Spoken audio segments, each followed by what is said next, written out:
교수님께서 워낙 이렇게 현장다우신 말씀으로 좋은 말씀을 해주셔가지고 제 발표는 짧을 것 같습니다.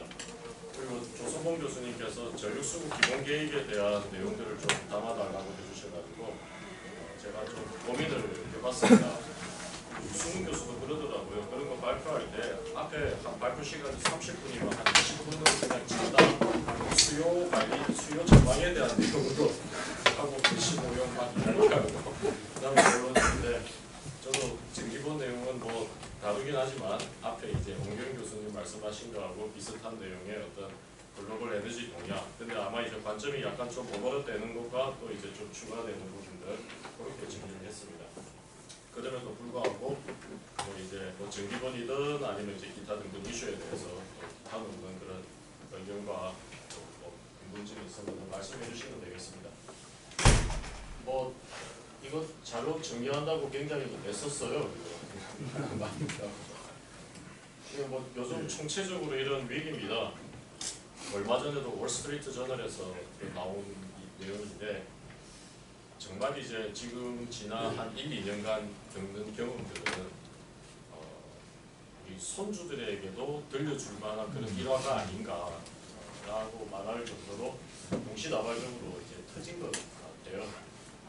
그래서 이제 뭐 글로벌 팬데믹 스페인 독감 기준으로 하면은 100년에 한 번이고 2001년도 사르스 기준으로 하면은 이제 뭐 한 20년에 한 번이고 등등 뭐 이렇게 여러 개가 되어 있습니다. 기후변화는 이게 뭐 100년에 한 번이라고 했는데 이거는 사실 관측을 언제부터 했느냐에 따라서 다른 거라 뭐 큰 어떤 뭐 연도에 대한 수치는 의미는 없는 것 같고요. 이런 여러 가지가 있고요. 슬라이드 잘 만들어졌는데 뒤에 그림이 쫙 빠졌습니다.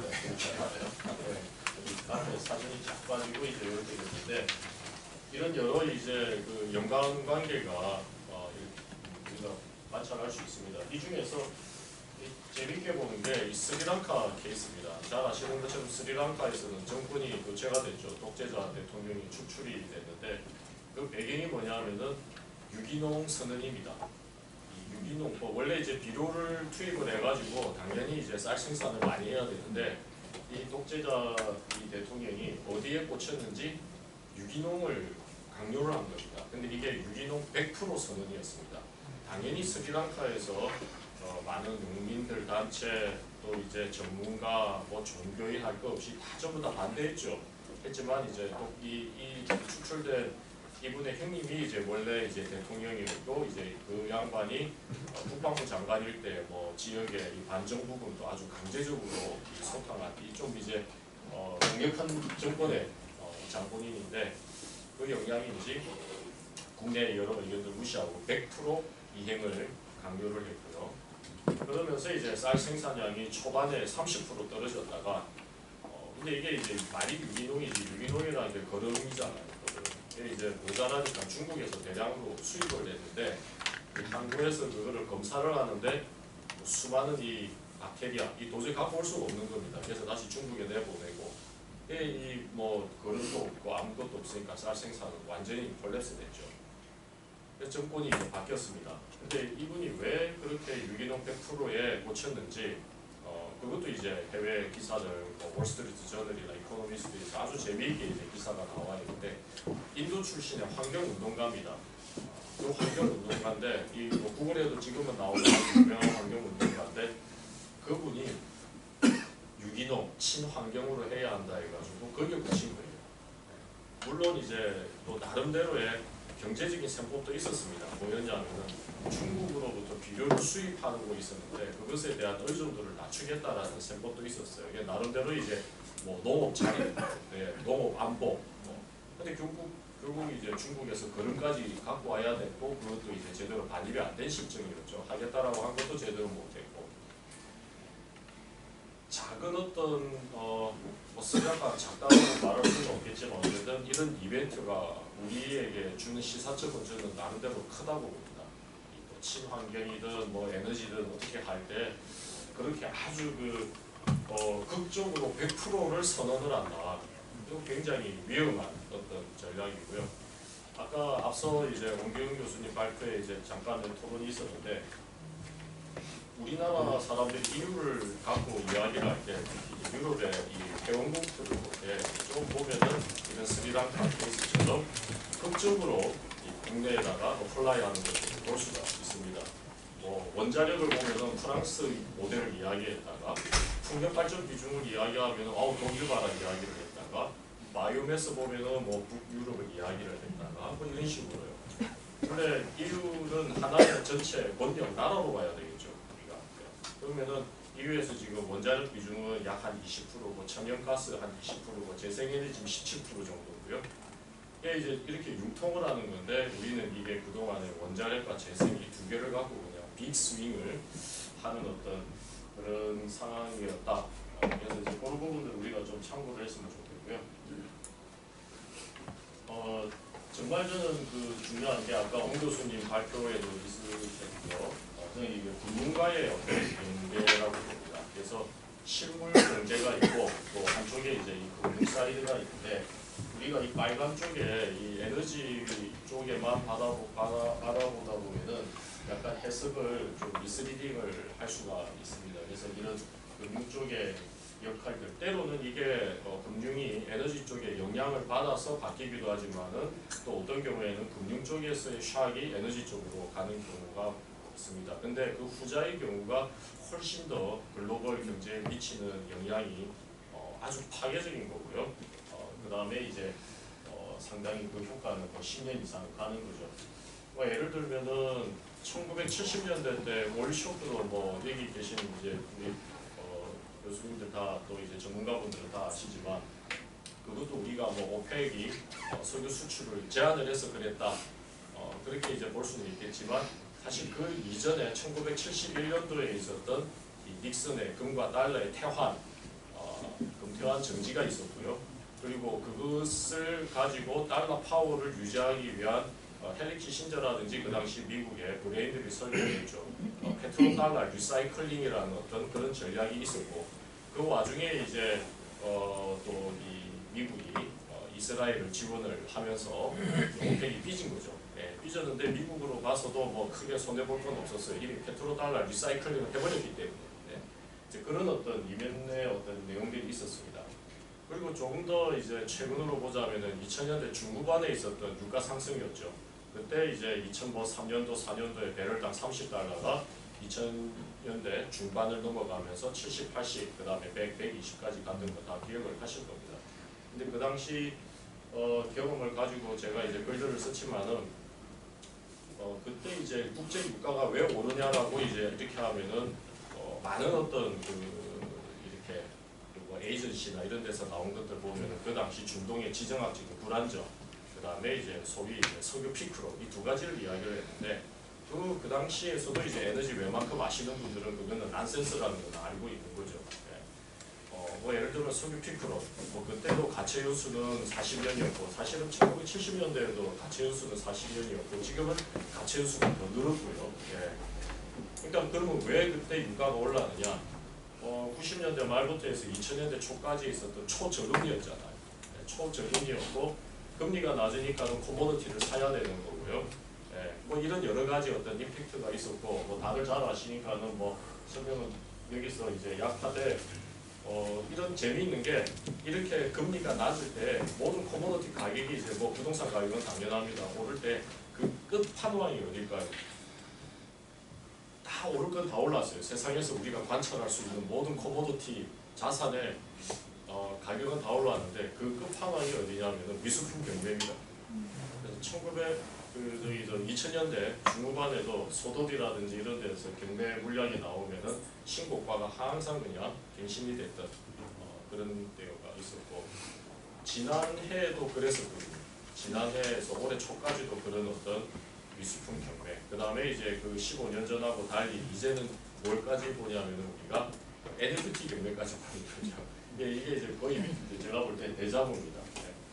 이 금융과 에너지와의 관계가 굉장히 큰 거고요. 지금 이제 우크라이나 사태로 인해서 이렇게 가격이 오르기도 하지만은 다들 잘 아시는 것처럼 아까 옹 교수님 발표 자료에도 보면은 주요 화석 연료의 가격, 그 다음에 이제 에너지 전환을 위한 전략 방종의 가격들, 그게 이제 작년부터 이미 상승 랠리에 있었죠. 상승 랠리에 있었다가 우크라이나 사태 이후에 치솟았다가 지금 다시 이제 프리 우크라이나 원 사태로 해서 다시 돌아가지만 여러 가지 지금 물류가 경색이 되어 있기 때문에 이게 다시 오를 수 있다라는 게 지금 지배적인 견해인 것 같습니다. 그러니까 먼저 바꿔서 말하자면 우크라이나 사태가 해소가 되면은 에너지 시장이 아주 평온할 것인가? 그러지 않을 거라는 거죠. 지금 전 세계적으로 어떤 그런 대전환의 기간에 있다라는 거고요. 뭐 요즘 가장 큰 이슈는 뭐 이거 페더럴 하이퍼입니다. 이 부분들이고요.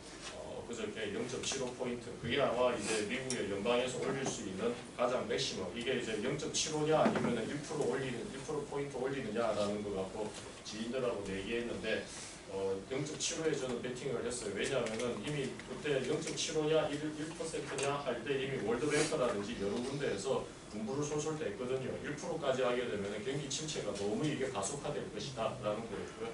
뭐 등등 했는데 오늘 사이에 보니까는 영국 중앙은행, 일본 중앙은행 등등 해가지고 이제 지금 다 올리기로 이제 시작을 했다 이제 라는 거고요. 이게 약간 보면은 조금 엇박자인 것 같아요. 이게 중앙은행에 이게 사실 작년에 이미 이게 인플레이션이 상당히 이게 이 말하자면 준 퍼머넌트한 샥이냐 아니면은 일종의 일시적인 거냐 할 때 그때만 하더라도 제롬 파월은 일시적인 거라고 큰 소리 빵빵 쳤는데.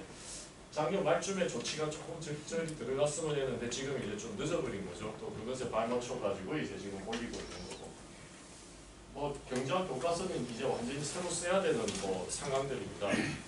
없는 말들이 많아지고 있죠.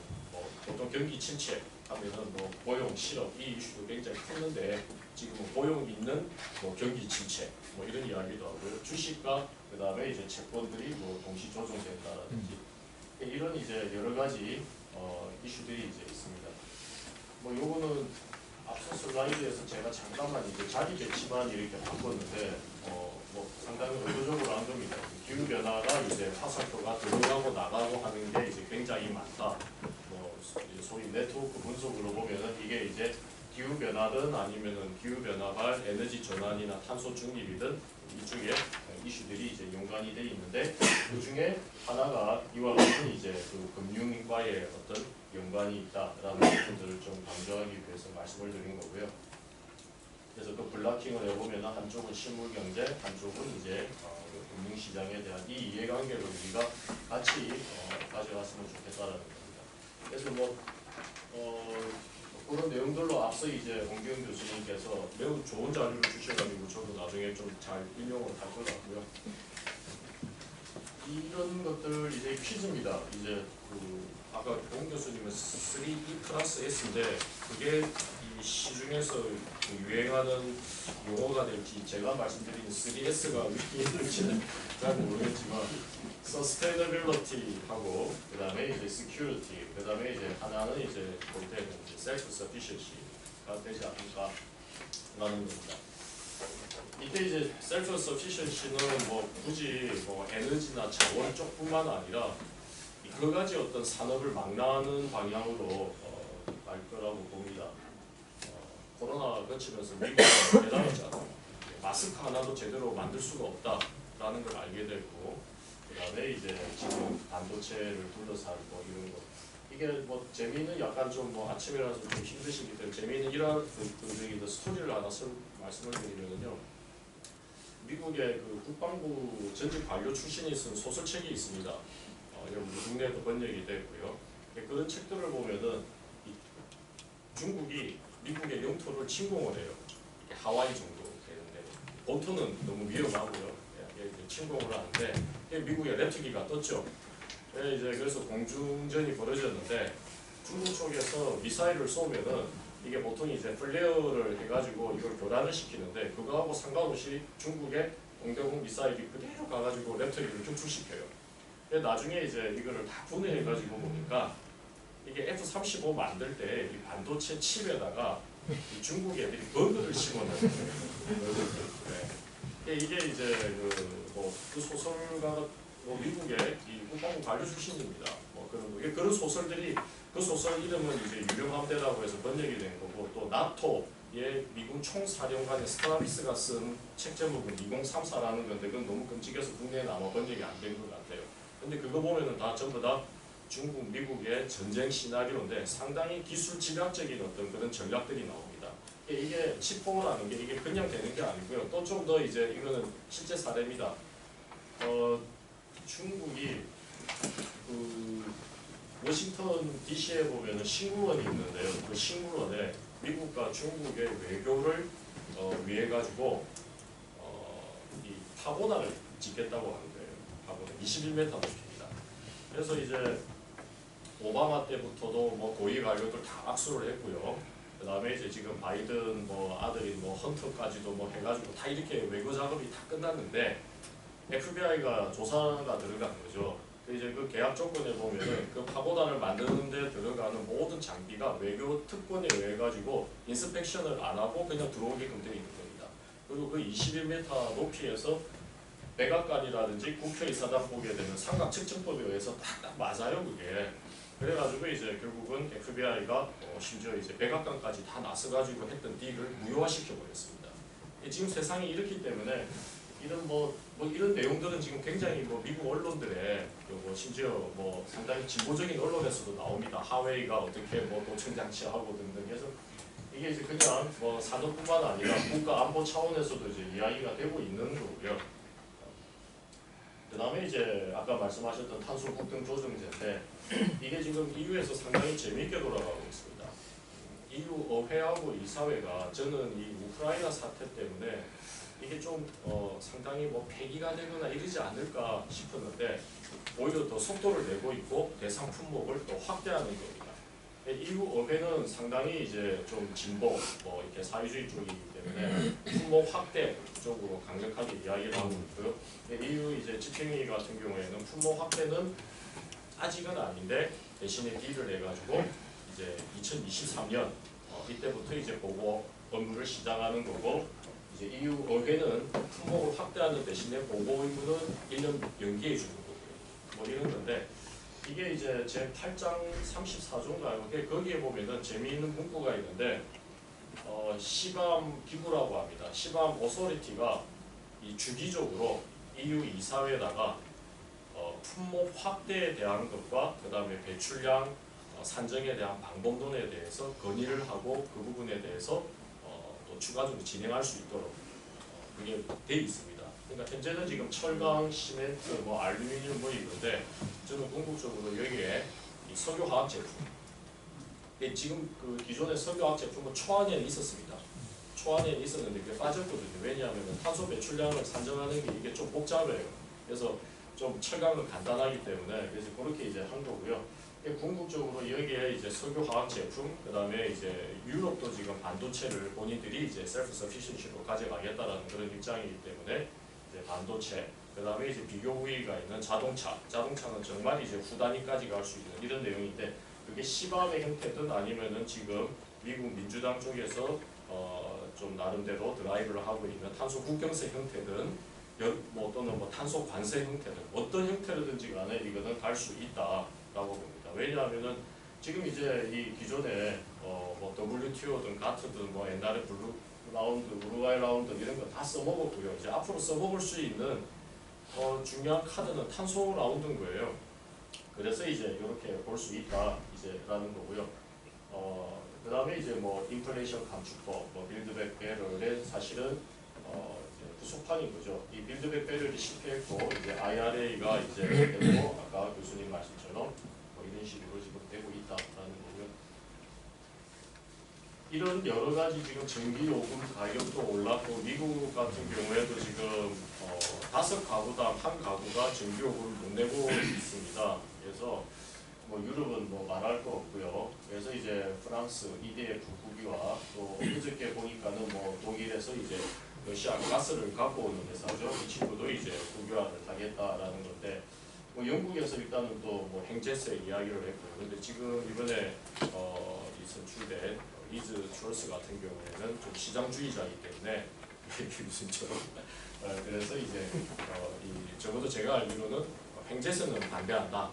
라고는 하고 있지만 국유화 과정까지 이제 영국은 그리드 산업 중심으로 해서 이 부분들은 좀 볼 수 있는 것 같아요. 요즘 저는 좀 이게 보면은 굉장히 우리나라 전력 에너지 시장이 한 1년에서 1년 반 사이에 다이나믹하고 또 무서운 기로에 서 있지 않나 싶습니다. 무서운 기로에. 이렇게 에너지 가격이 오르고 전기요금이 오르고 있는 상황에서 우리가 시장다운 시장으로 가는 쪽으로 이행이 될 것인가, 아니면은 일부 유럽에서 이야기하는 것처럼 국유화라든지 이런 국가 자본주의 형태로 갈 수 있는 거냐 하는 어떤 이런 대기로에 있다고 보고 있고요. 후자로 갈 수도 있다라는 생각들이 들어요. 네, 후자로. 왜냐하면 저희들이 이야기하는 여러 가지 시장으로 갔었을 때 뭐 에너지 신산업, 기술 혁신 뭐 이런 거는 일반인들에게 잘 안다고 봅니다. 중요한 거는 유럽에서는 전기요금이 이렇게 올랐는데 이 국내에서는 그게 한전의 부채이든 말든지 간에 어쨌든 안정적으로 싼 가격에 공급을 받았다.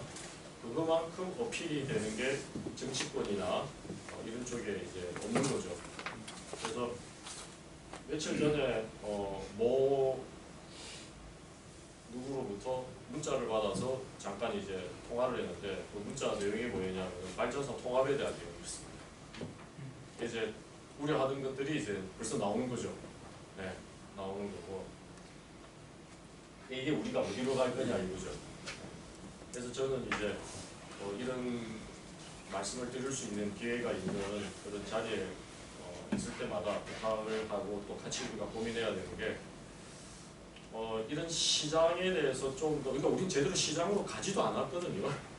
네, 시장으로 가지도 않았는데 이제 이거를 완전히 이제 뭐 이렇게 유럽 지금 현재 진행되고 있는 어떤 유럽형 그렇게 모델로 간다.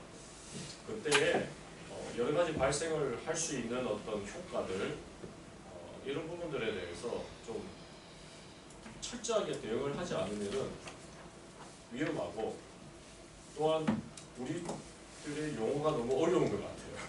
지금 제가 일단은 많이 꼬이고 있잖아요 지금. 네, 많이 꼬이고 있는 거예요. 그래서 전혀 안 보입니다. 잘 알아듣고 있어요. 값싸고 안정적인 전기 공급이라는 것만큼 강력한 그런 다가오는 그게 있어야 되는데 그게 별로 없는 거예요. 네. 이게 좀 막 고민들을 하는데 뭐 뒤에 이야기 나오는 뭐 전력 시장에 대한 거, 에너지 믹스에 대한 거 고민들을 하는데 뭐 솔직히 아까 뭐 황상무님 뭐 사모님 소주 가격 때문에 걱정했지만 제 집 사람도 전기요금에 대해서 걱정 안 해요 그냥. 네. 이 일반인들이 그게 안 다가오는 거죠. 그게 그런 식으로 했을 때 칠레나 RN으로 어떤 식으로 이행될지 모르는 그런 상황인데 그 부분에 대한 주지가 없죠. 이야기가 너무 딱딱할 것 같아서 만화 표지를 갖고 왔어요. 그리고 솔직히 제가 슈페르트의 이 위대한 원저를 읽지를 못했습니다. 만화로 습득했습니다. 그래서 이 자본주의, 사회주의, 민주주의 여기에 보면은 슈페르트가 그런 말을 합니다. 물론 이제 2차 세계대전 직후에 쓰신 책인데 자본주의가 사회주의를 이긴다. 그런데 궁극의 사회체제의 모습은 사회주의로 갈 것이다. 근데 그거는 자본주의가 패해서가 아니라 자본주의의 어떤 좀 더 다르게 발전된 모습의 형태로 이제 사회주의가 형태로 될 수 있다. 제가 이제 배추권 거래제만 봐도 그래요. 배추권 거래제. 제가 배추권 거래제로 공부를 했었지만 저는 원래 이제 박사 논문을 SO2 배추권 공부를 했거든요. SO2 배추권은 되게 심플해요. 왜냐하면은 뭐 탈환 시설 하게 되면은 제거 효율이 그냥 뭐 90에서 95% 되는 거니까 수단이라는 게 너무 눈에 보이는 겁니다. 근데 이제 CO2로 가면서 이게 이제 자꾸 이제 복잡하게 되는 거예요. 예. 지금 뭐 CO2는 엄청 복잡한 시장입니다, 이게. 그러면서 이제 개인에 대한 배출권, 규제 뭐 등등 막 이렇게 가는 거예요, 이게. 그 발상이 이제 개인에 대한 배출권, 저는 요즘 사실 좀 찬성해야 될지 반대할지 약간 좀 저도 이제 잘 모르겠어요. 왜냐면 기술이 막 발달해 있기 때문에. 왜냐면 제가 걷고 있는 동안에 저의 탄소 풋프린트를 제 앱이 계산을 해주거든요. 계산을. 근데 이게 사상적으로 보면은 환경 생태학에서 아주 극단적인 환경 생태학 쪽의 관점으로 가는 거예요. 그거를 맨 처음에 그런 식으로 이야기한 사람들이 이제 누구냐면 볼딩이라고 하는 분인데 그분은 이 전 세계가 인구가 너무 많으니까 인구를 제한을 할 수 있는 출산권을 1970년대부터 주장을 했던 겁니다. 그래서 남자 한 명이 0.5명, 여자 한 명이 0.5명, 결혼하면은 최소한 디폴트로 한 명은 즉 무상할당을 주어주는 거예요. 그러니까 이제 한 명 더 낳고 싶다. 그러면 이제 시장에서 사야 돼. 근데 젊은 부부가 당장 낳을 여력은 없어요. 그러면 이제 자기 출산권을 파는 거죠. 그리고 이제 30, 40대 좀 재력을 모았다 하면 이제 사는 거고요. 네. 그 관점이 이제 딥 이콜로지라고 해서 신층 생태학. 그 신층 생태학으로 가면은 그 사상은 뭐냐면은 인간은 생태계의 하위 부류입니다. 그러니까는 글로벌 얼스를 위해서는 인구는 강력하게 제어가 돼도 되는 그런 관점인 거예요. 그러니까 이게 우리가 시장을 볼 때 이 돈이 오가는 그런 것도 봐야 되지만 그 이면에 어떤 거대한 사상적인 음모가 있는지도 이제 보면은 이야기가 이제 복잡하게 돌아가는 겁니다. 조금 더 제가 이쪽으로 말씀을 드리면은 최근에 이제 그 영국의 NBC 재미나요 출산권 절대로 교수님 시장주의라고 그걸 절대로 주장하지 마십시오. 이제 한 2달 전인가 영국에서 대법원에서 판결이 났습니다. 왜냐하면 영국의 어떤 단체가 정부를 대상으로 소송을 했는데 영국 정부의 2030 NDC 목표가 너무 구체적이지 않다. 그래서 구체적인 이행 계획을 세우지 않은 NDC 목표 또 2050 탄중은 뭐 위헌이다, 뭐 위법이다 이렇게 해가지고 대법원까지 간 겁니다. 그래서 법원에서 그 단체한테 이제 손을 들어줬어요. 그래가지고 내년까지 영국 정부는 온실가스 감축에 대한 세부적인 계획을 마련을 해야 합니다. 자, 이게 무슨 의미냐면요. 작년에 캅26이라고 하는 기후변화 당사국 총회 주최국인 영국, 그렇게 설레발쳤던 영국조차도 우리나라처럼 감축 목표를 소수점짜리까지 찍어가지고 이행 계획에 어떻게 하지 않았던 거예요. 그걸 안 해놓으니까는 환경단체 그룹이 너희들 좀 더 잘해봐라. 뭐 말하자면 그런 말은 안 했지만 말하자면 한국처럼 정도까지는 해봐라 했던 거예요. 그냥 우리가 전 세계에서 굉장히 유일하게 너무 앞서간 거예요. 그냥 2030에 열심히 하겠습니다라는 말 정도로만 선언해도 되는데 이걸 이제 너무 찍어버리겠죠. 그게 이제 후폭풍으로 지금 이제 뒤에 나오는 여러 가지 지금 기본 계획이나 이런 게 영향을 받고 있다라는 거고요. 이런 말씀을 드리는 이유가 뭐 웨스트 버지니아 EPA는 너무 잘 아실 거고요. 이게 가버넌스, 각 나라마다 가버넌스가 약간 다른데 그 가버넌스가 다를 때에는 이행 계획 자체나 이런 내셔널 리더가 국제사회에서 이제 선언하는 이런 부분들의 내용들이나 접근 방식도 달라야 되거든요. 이게 달라야 되는데 그 부분들이 우리나라에서는 조금 좀 진행되는 데 있어서 매끄럽지 않았냐. 그럼 앞으로도 잘 될 것 같냐. 별로 이제 지금 가버넌스 보면은 별로 그런 기대들은 없기 때문에 항상 저희들은 플랜 B를 갖고 있어야 될 것 같습니다. 뭐 이런 부분들은 정기보는 뭐 이미 다 너무 잘 아시기 때문에 제가 그냥 짧게 이렇게 뭐 다 이런 것들을 설명드릴 필요가 없는 것 같고요. 대전제 조건은 뭐 이겁니다. 2030 NDC 상의 전환 부분 감축 목표, 즉 이제 44.4% 감축을 하겠다라는 거고요. 그다음에 이제 새 정부 에너지 정책 방향을 받아서 원자력 같은 경우에 이제 신한울 그렇게 해서 들어온 게 이제 신한울 3, 4, 5기 뭐 노원전 수명 연장 이게 이제 이 전제 조건입니다. 그래서 전기보드 짤 때 이런 뭐 대전제 조건인데 9차 때에는 뭐 이런 여러 그 로드맵이 있었고 또 애기본이 있었고요. 그 다음에 이제 2020년 12월 9차 발표될 무렵에 전후를 해가지고 이제 이미 신재생 기본 계획이 나왔기 때문에 그 수치들을 받아가지고 이제 전기본에 반영이 된 형태였습니다. 지금은 이런 게 지금 없고요. 애기본은 더군다나 이제 근거가 없기 때문에 지금 일종의 실종 상태고요.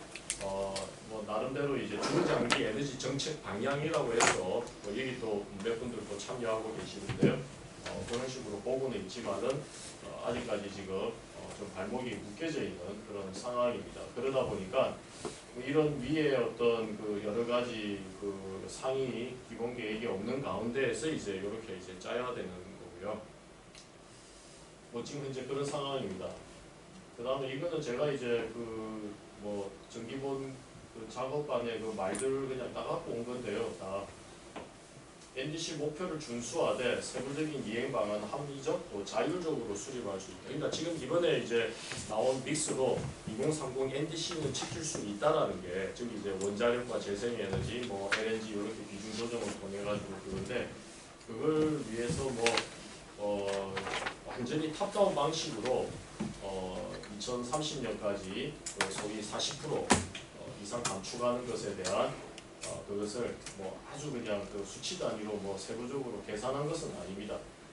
그래서 이런 부분들은 나중에 탄소 중립 그 위원회에서 또 그게 구성이 되면은 좀 더 세부적으로 결정을 해야 될 것 같고요. 작업 수준은 너무 잘 아시니까 이것도 넘어가겠습니다.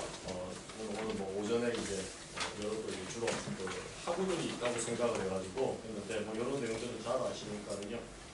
지금 일단은 결과만 말씀드리면은요, 이번에는 36년까지니까는 36년에 143.1기가와트가 이제 필요하고요. 각 발전사의 설비 현황 조사라든지 이런 것들을 받아가지고 계산을 해보면은 142기가는 확보가 됩니다. 따라서 1.1기가가 지금 모자라는 걸로 나옵니다. 2036 기준으로 해가지고 이제 모자라는 거 나오는데. 지금 다시 이제 수요를 지금 다시 약간 좀 재작업을 할 수 있습니다. 그러면 이 수치도 약간 좀 바뀔 수는 있다라고 이제 보이고요. 초안의 주요 결과만 말씀을 드리겠습니다. 아까 출석 때 이야기할 때 굉장히 얼굴이 좀 이렇게 재밌어 하시는데 지금 이제 다들 눈에서 레이저가 많이 나는 것 같습니다. 네. 이 원자력 같은 경우에는 일단은 지금 이슈가 되는 거는 신한울 3, 4, 5이죠. 예, 신한울 3, 4, 5. 이게 그 부분인데 전기본에서는 좀 현실적으로 남았습니다. 이제 정부 쪽에서는 2030의 이 NDC를 위해서는 신한울 3, 4, 5도 2030에 이제 들어오는 게 좋겠지만은 이건 도저히 이제 무리고요. 그래서 2032년, 34년 들어오는 거로 잡혀져 있고요. 그 다음에 이제 중장기 에너지 정책이라든지 아니면은 지금 전기본에서 심지어 신규 원전에 대한 이야기도 나왔습니다. 근데 그거는 도저히 지금 우리가 논의할 수 있는 것은 아니다라는 그런 결론이었고요. 그래서 신규 원전은 더 이상 언급하지 않았고 계속 원전에 대한 내용들인데 이제 이 부분은 전기본 같은 경우에는 계속 원전을 이렇게 잘 아시지만 전력수급 기본 계획은 수요 예측에 의해서 물량을 받는 작업인 거지. 우리가 계속 운전을 하라 마라 이런 것을 명령을 할 수 있는 건 아닙니다. 근데 지난 9차에서는 애초에 계속 운전을 할 수 있는 여지조차도 막았기 때문에 계속 운전 신청이 못 들어간 겁니다. 그래서 지금 어떤 언론에서는 이게 계속 운전을 다 허용한다라는 건데 사실은 이제 이거는 별도의 행정 프로세스로 해가지고 계속 운전